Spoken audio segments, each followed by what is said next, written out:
క్రీస్తు ప్రభునందు ప్రియ సహోదరి సహోదరులారా, మనము సామాన్య కాలంలో 20వ ఆదివారంలో ఉన్నాం.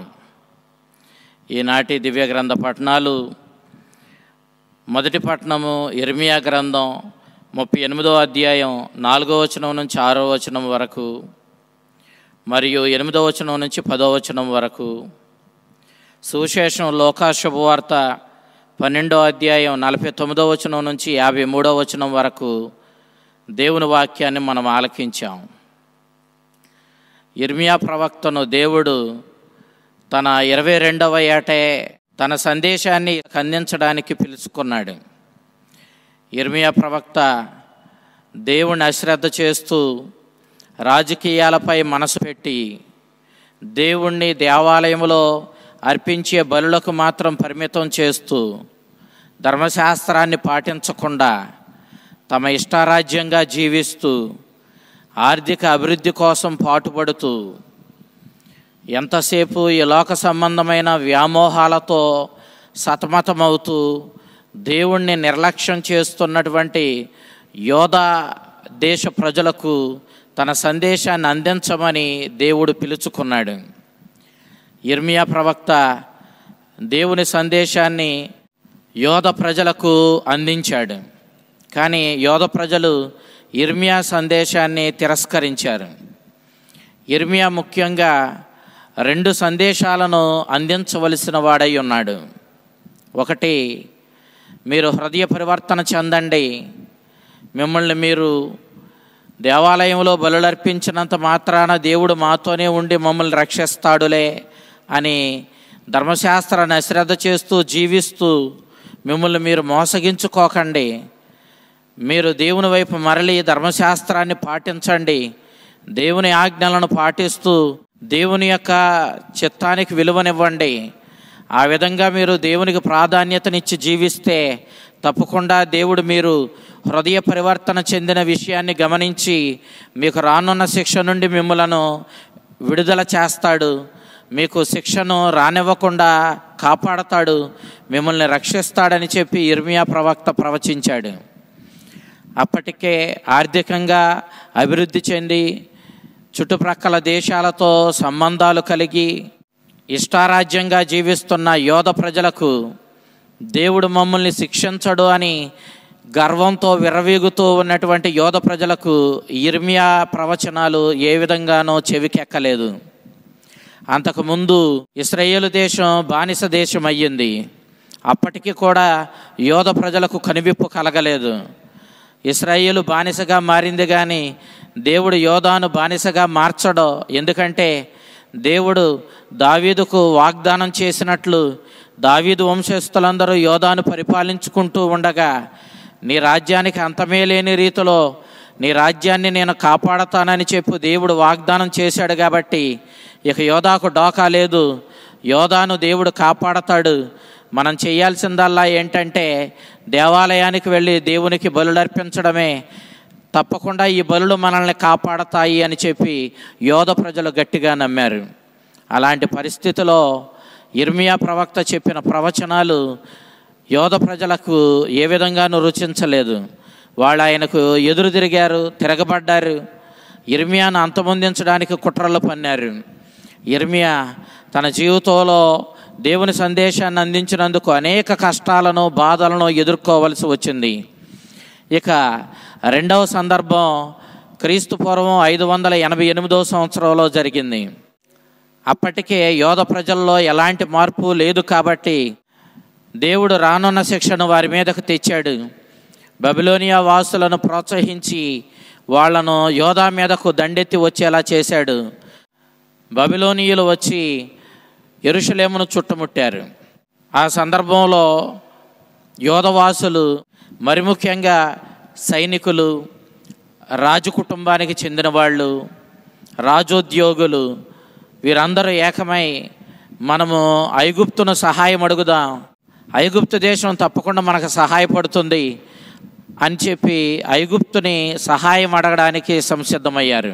ఆ రోజుల్లో గొప్ప దేశంగా వెలుగొందుతూ ఉన్నటువంటి ఐగుప్తు తప్పకుండా మాకు వచ్చి సహాయం చేస్తుందని ఈ యోధవాసులు నమ్మారు. కానీ ఐగుప్తు సహాయం చేయలేదు.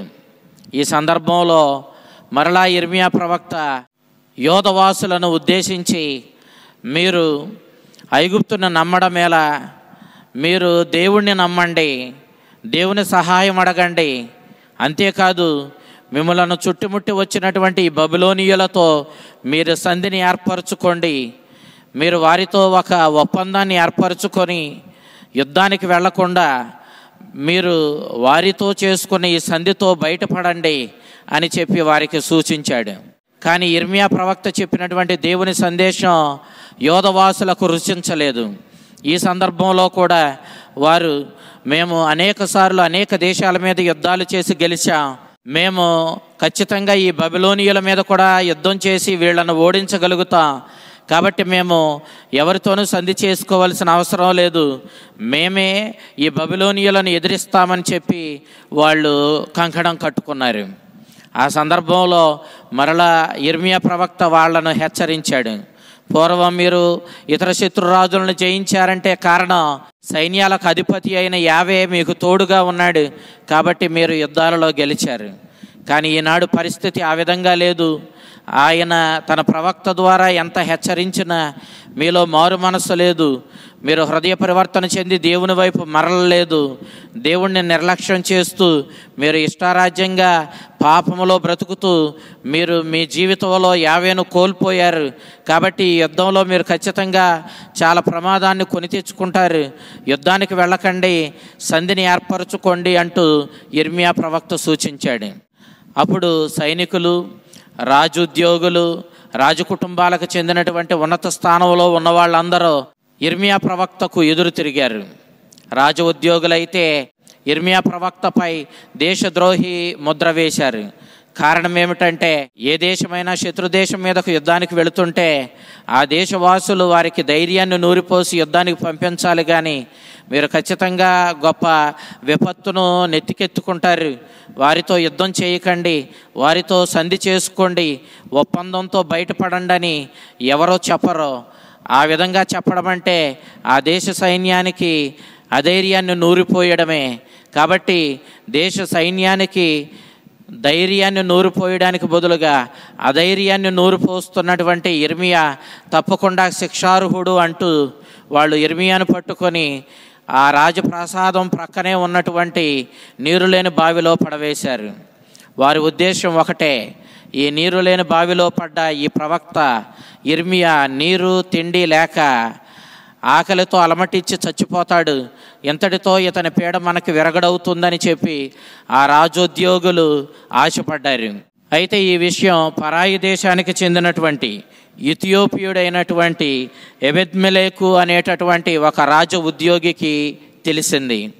అతడు ప్రవక్తపై గౌరవంతో వెంటనే పరుగున సిద్కియా రాజు దగ్గరికి వెళ్ళి ప్రవక్తకు సంభవించిన పరిస్థితిని వివరించాడు.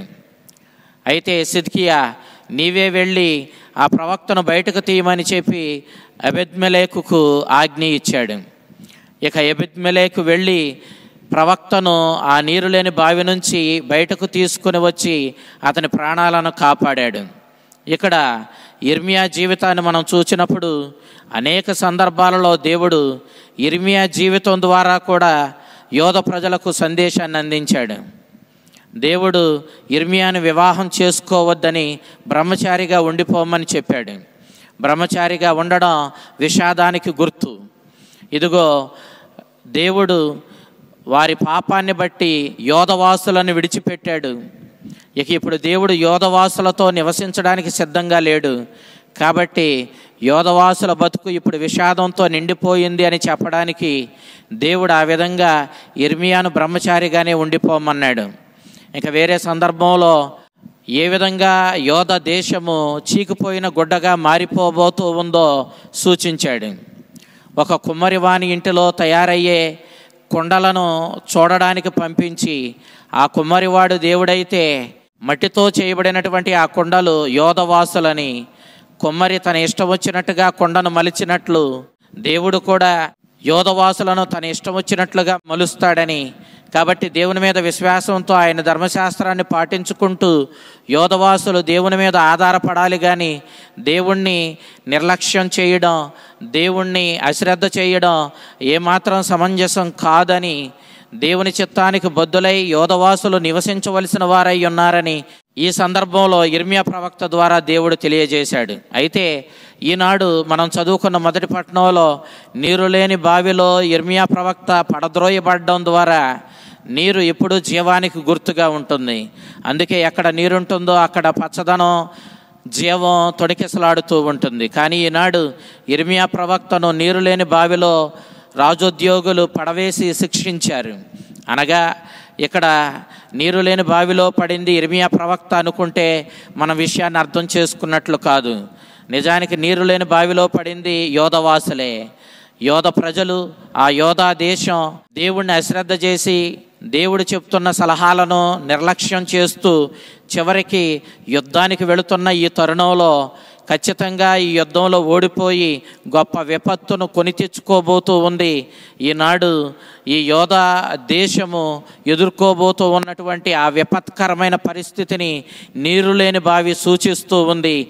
కాబట్టి ఈనాడు ఈ రీతిగా నీరు లేని బావి నుండి ఇర్మియా ప్రవక్త బయటపడి అక్కడ నుంచి తరువాత బందీగా చేయబడి అదృష్టవశాత్తు ఆ బందీలుగా ఉన్న యోధవాసుల్లో నుంచి తప్పుకొని అతడు ఐగుప్తు దేశానికి పారిపోయినట్లుగా, అక్కడ అతడు మరణించినట్లుగా బైబిల్ గ్రంథం మనకు తెలియజేస్తూ ఉంది.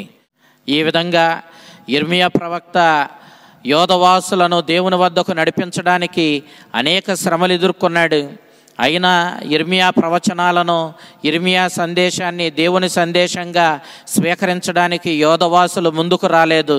తత్ఫలితంగా అనేక గొడవలు, అల్లర్లు, శ్రమలు యోధవాసులు ఎదుర్కోవలసి వచ్చింది. బబులోనియులకు వాళ్ళు బానిసలుగా మారిపోయారు. అయితే ఇక్కడ ఆశ్చర్యకరమైన విషయం ఏమిటి అనంటే, ఇర్మియా దేశద్రోహిగా ముద్ర వేయబడి మల్కియా అనే వ్యక్తికి చెందినటువంటి నీరు లేని బావిలో పడద్రోయబడ్డాడు. ఇర్మియా ఏమో దేశద్రోహి అని చెప్పబడ్డాడు. కానీ రాజోద్యోగులు, రాజు కుటుంబానికి చెందిన వాళ్ళు, ఉన్నతమైన స్థానంలో ఉన్నవాళ్ళు, వీరందరూ ఎప్పుడైతే శత్రువులైన బబులోనీయులు రాజభవనం మీదకి దండెత్తి వచ్చారో చల్లగా దేశాన్ని, దేశ ప్రజల్ని గాలికి వదిలి దేశానికి నిజమైన హాని చేస్తూ రాజ ఉద్యానవనం ప్రక్కగా ఉన్నటువంటి 2 ప్రాకారాల మధ్యగా ఉన్న దోవగుండా తప్పించుకొని వాళ్ళు పరాయి దేశానికి పారిపోయినట్లుగా, వాళ్ళ ప్రాణాలను వాళ్ళు దక్కించుకున్నట్లుగా మనం చూస్తూ ఉన్నాం. రాజుల 2వ గ్రంథం 25వ అధ్యాయం 4వ వచనంలో ఈ విషయం చెప్పబడింది. అంటే అప్పటి వరకు వాళ్ళ మాట సాగినంతసేపు సత్యం బోధించినటువంటి, మంచి సలహా ఇచ్చి దేవుని పక్షాన మాట్లాడినటువంటి నిజాయితీపరుడైనటువంటి ఇర్మియాను దేశద్రోహి అన్నారు. పరిస్థితి విషమించినప్పుడు వాళ్ళే దేశానికి ద్రోహం చేస్తూ వాళ్ళ సుఖం వాళ్ళు చూసుకొని వాళ్ళ ప్రాణాలు వాళ్ళు దక్కించుకోవడానికి యావత్తు దేశాన్ని శత్రువుల చేతికి వదిలేసి ఇదిగో రాజ ఉద్యోగులు, రాజు కుటుంబీకులందరూ కూడా పారిపోయినట్లుగా మనం చూసినప్పుడు నిజమైన దేశద్రోహులు ఎవరో మనం ఇక్కడ గమనించవచ్చు. ఈ విధంగా దేవుని సందేశాన్ని వ్యతిరేకించి యోధ అనేక రీతుల్లో శ్రమల పాలయ్యింది. శత్రువులకు బానిసలుగా ఉండవలసి వచ్చింది. 50 సంవత్సరాలకు పైగా ఉపయోగపడి వయసులో ఉండి పని చేయగలిగినటువంటి యోధవాసులందరూ కూడా బబులోనియాలో బానిసలుగా బ్రతకాల్సి వచ్చింది. దేవుని మాటను ధిక్కరించినందుకు, దేవుణ్ణి అశ్రద్ధ చేసినందుకు వాళ్ళు అనేక శ్రమలను తమ జీవితంలో కొని తెచ్చుకోవాల్సి వచ్చింది. నేటి సువిశేషాన్ని లూకా శుభవార్త 12వ అధ్యాయం 49వ వచనం నుంచి 53వ వచనం వరకు మనం చూసినప్పుడు యేసుక్రీస్తు అగ్ని గురించి మాట్లాడడాన్ని మనం చూస్తూ ఉన్నాం. అగ్ని పవిత్ర గ్రంథంలో శుద్ధి చేయడానికి వాడబడినటువంటి ఒక అంశంగా మనం గమనించాలి. మనం లోహాలను శుద్ధి చేయడం మనం చూసినప్పుడు బంగారాన్ని శుద్ధి చేయాలన్నా, ఇతర లోహాలను శుద్ధి చేయాలన్నా వాటిని అగ్నిలో వేసి కాల్చి అటు తరువాత వాటిలో ఉన్న మలినాలను తీసివేసి వాటిని శుద్ధి చేస్తారు. అంతే రీతిలో పవిత్ర గ్రంథంలో అగ్ని శుద్ధి చేయబడడానికి సూచించబడింది. అగ్ని పవిత్రాత్మకు గుర్తుగా ఉన్నట్లు మనం బప్తిస్మ యోహాను చెప్పినటువంటి మాటలను ఆలకించినప్పుడు మనకు అర్థమవుతూ ఉంది. నేనైతే నీటితో బప్తిస్మం ఇస్తూ ఉన్నాను, నా వెనుకాల వచ్చువాడు పవిత్రాత్మతోనూ అగ్నితోనూ మీకు స్నానం చేయిస్తాడు, బప్తిస్మాన్ని ఇస్తాడు అని చెప్పి అతడు చెప్పడాన్ని మనం చూస్తూ ఉన్నాం. ఇక్కడ క్రీస్తు ప్రభు పవిత్రాత్మను అందించడం గురించి మాట్లాడుతూ ఉన్నాడు. ఆయన తన శిష్యులకు, తనను విశ్వసించిన వారందరికీ పవిత్రాత్మను బహుమానంగా ఇస్తాడు. ఈ పవిత్రాత్మను ఆయన తన శ్రమల మరణ పునరుత్థానాల తరువాతనే ఇస్తాడు. క్రీస్తు ముందుగా శ్రమల బప్తిస్మం పొందవలసిన వాడై ఉన్నాడు. ఆయన శ్రమలలో తనను తాను పూర్తిగా నిమజ్జనం చేసుకొని ఆ శ్రమల శిలువ మరణం తరువాతనే తన శిష్యులకు పవిత్రాత్మను బహుమానంగా ఇవ్వగలుగుతాడు. క్రీస్తు జీవితాన్ని మనం చూసినప్పుడు 2 బప్తిస్మాలు మనకు కనిపిస్తాయి. క్రీస్తు యోర్దాను నదిలో బప్తిస్మ యోహాను చేతిలో నీటి బప్తిస్మాన్ని పొందాడు. నీటి బప్తిస్మం ద్వారా తండ్రి, నీ చిత్తానికి నేను బద్ధుడినై ఉంటాను, నేను మరణమైన నిన్ను కానీ నీ చిత్తాన్ని కానీ విడిచిపెట్టను, మరణాన్నైనా సహిస్తాను కానీ నీ చిత్తానుసారము నేను జీవిస్తానంటూ సందేశాత్మకమైనటువంటి యోర్దాను నది బప్తిస్మాన్ని క్రీస్తు స్వీకరించడాన్ని మనం చూస్తూ ఉన్నాం. తాను ఏ విధమైన బప్తిస్మాన్ని పొందబోతున్నాడో అన్న విషయాన్ని క్రీస్తు స్పష్టంగా తెలియచేశాడు. ఇక్కడ తాను శిలువ శ్రమల మరణ పునరుత్థానాల సమయంలో అతడు శ్రమల బప్తిస్మాన్ని పొంది సకల మానవాళిని దేవుని యొక్క క్షమాపణకు గురి చేశాడు. దేవుని యొక్క క్షమాపణను మానవాళికి అందించి పవిత్రాత్మ ద్వారా మానవాళి పాపములను కడిగి మానవాళిని దేవునితో సఖ్యపరచాడు, శాంతిని నెలకొల్పాడు. ఆ విధంగా మానవాళిని దేవుని పుత్రత్వానికి వారసులుగా నడిపించాడు.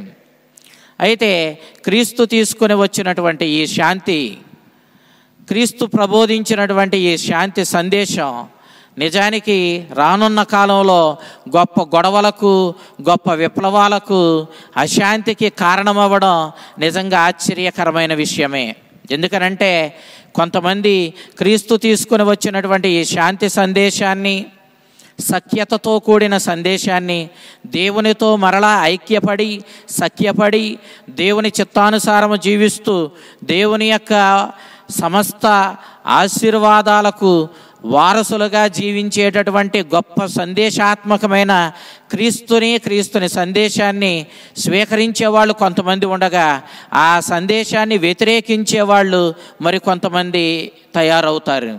అందుకే లోకా శుభవార్త 2వ అధ్యాయం 34వ వచనం మనం చూసినప్పుడు, బాలుడైన బాలయేసుని తన చేతుల్లోనికి తీసుకున్న భక్తుడైన సిమియోను ఇతడు వివాదాస్పదమైన గుర్తుగా ఉంటాడు, అనేకుల మనోగత భావాలను వెల్లడి చేస్తాడు అని చెప్పి బాలయేసు గురించి తెలియచేయడాన్ని మనం చూస్తూ ఉన్నాం. కాబట్టి యేసుక్రీస్తుని యొక్క సందేశాన్ని స్వీకరించేవారు కొందరైతే ఆయన సందేశాన్ని వ్యతిరేకించేవారు మరికొందరు. అయితే యేసుక్రీస్తుని సందేశాన్ని వ్యతిరేకించే వాళ్ళు క్రీస్తుని సందేశాన్ని స్వీకరించి శాంతిని, సమైక్యతను పాటించుకుంటూ క్రీస్తుని అడుగుజాడల్లో జీవించే వారికి హాని చేయడానికి వెనుకాడరు. వారికి ఎదురు తిరుగుతారు, గొడవలు చేస్తారు, గొప్ప గొప్ప అశాంతితో కూడినటువంటి అల్లర్లతో కూడినటువంటి పరిస్థితులు ఏర్పడతాయి. ఈ క్రీస్తుని సందేశాన్ని స్వీకరించే వారికి, క్రీస్తుని సందేశాన్ని వ్యతిరేకించే వారి మధ్య ఈ అశాంతి ఎప్పుడూ స్థిరపడే ఉంటుంది. ఈ ప్రపంచంలో క్రీస్తుని సందేశం మీద అనేకమైనటువంటి అశాంతితో కూడినటువంటి గొడవలు రేగడాన్ని మనం చరిత్రలో చూస్తూనే ఉన్నాం. అయితే క్రీస్తు ప్రభుని యొక్క ఈ సందేశం మీద ఆధారపడినటువంటి గొడవలు, స్వీకరించే వారికి వ్యతిరేకించే వారి మధ్య ఏర్పడే ఈ గొడవలు చివరికి కుటుంబ జీవితంలో కూడా ప్రవేశిస్తాయి. కుటుంబ జీవితం ఎప్పుడూ కూడా శాంతికి, ఐక్యతకు, ప్రేమకు చిహ్నంగా ఉంటుంది. మరి అలాంటి కుటుంబ జీవితంలోకి కూడా ఈ గొడవలు, అల్లర్లు, వ్యతిరేకత చొచ్చుకొని పోతాయి.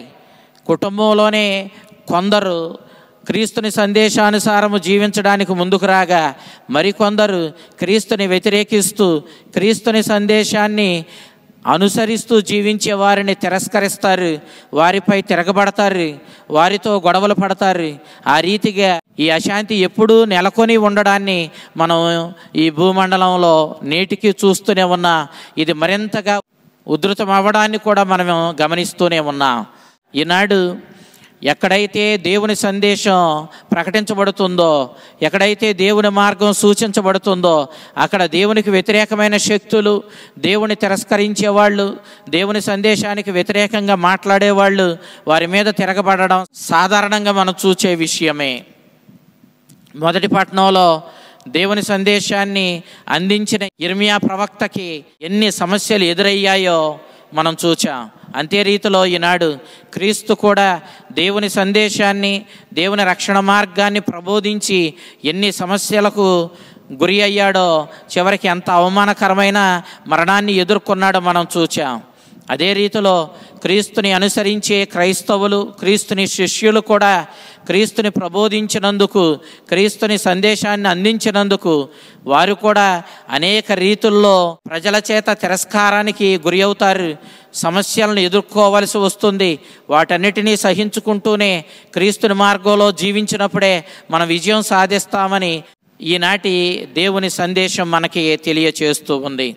క్రీస్తుని అనుసరించడం అంటే, దేవుని వాక్యానుగుణంగా జీవించడం అంటే మరి ఈ లోకాన్ని, ఈ లోకపు విధానాన్ని వ్యతిరేకించడమే, ఈ లోకాన్ని మనము అశ్రద్ధ చేయడమే. ఇది సమస్యలతోనూ అనేక ఇబ్బందులతోనూ కూడినటువంటి మార్గము. ఇది ఇరుకైన మార్గము అయినప్పటికీ మనం ఈ సమస్యలను ఎదుర్కొంటూ, సమస్యల్లో కూడా క్రీస్తుని అంటిపెట్టుకుని జీవించి మన జీవితాన్ని ధన్యం చేసుకోవాలనేటటువంటి సందేశాన్ని నేటి దేవుని సందేశం మనకు వెల్లడి చేస్తూ ఉంది. ఆ రీతిగా దేవుణ్ణి, దేవుని సందేశాన్ని మన జీవితంలో అవలంబించుకుంటూ, పాటించుకుంటూ మన జీవితాలను ధన్యం చేసుకునే శక్తిని మనకు దయచేయమని ఆ దేవుని ప్రార్థించుకుందాం. ఆ కరుణామయుడైన క్రీస్తు తన మార్గంలో జీవించే మనకు కావలసిన శక్తిని దయచేసి తన మార్గంలో ముందుకు నడిపించి మన జీవితాలను ధన్యం చేయునుగాక. ఆమేన్.